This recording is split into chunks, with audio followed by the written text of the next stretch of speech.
So let me say here that in front of the Chinese side, the United States does not have the qualification to say that it wants to speak to China from a position of strength. Blinken begins key China visit as tensions rise over new US foreign aid bill. This is your favorite half Chinese. The US Secretary of State Antony Blinken has begun a critical trip to China armed with a strengthened diplomatic hand following Senate approval of a foreign aid package that will provide billions of dollars in assistance to Ukraine, Israel and Taiwan, as well as force TikTok's China-based parent company to sell the social media platform all areas of contention between Washington and Beijing. So let's analyze what it actually says.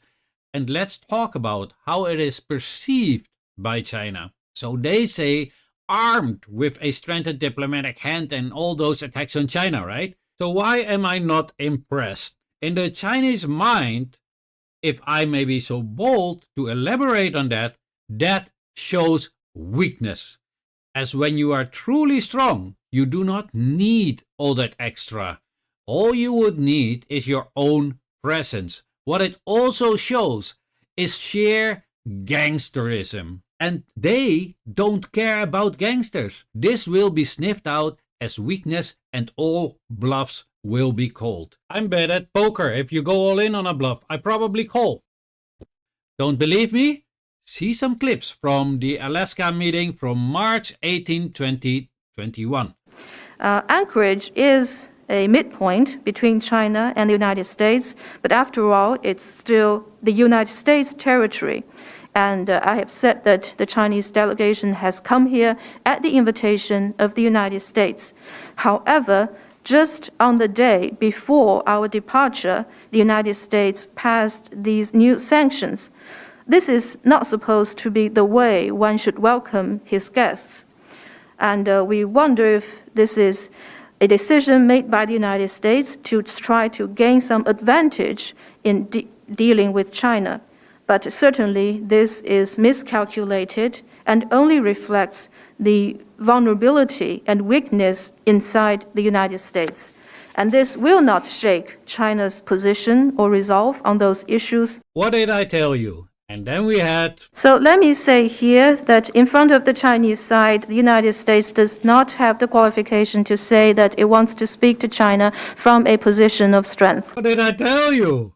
And then he will go nuclear. Now, the U.S. side was not even qualified to say such things even 20 years or 30 years back.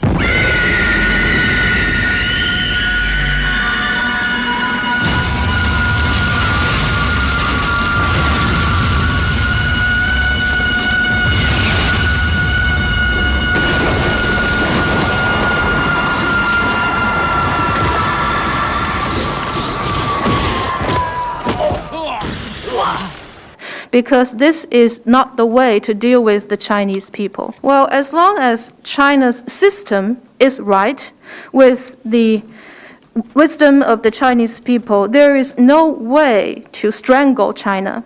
I hate to say it, but I told you so.